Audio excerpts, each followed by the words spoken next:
Don't underestimate the blessing you have, which is Islam.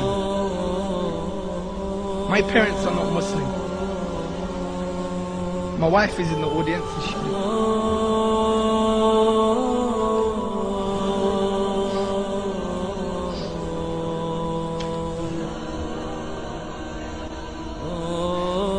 she knows how much I love my parents.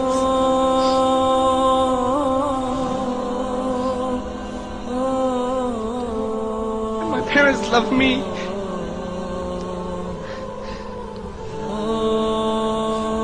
Every day, my dad says to me, he loves me. Many of us don't even have this as Muslims.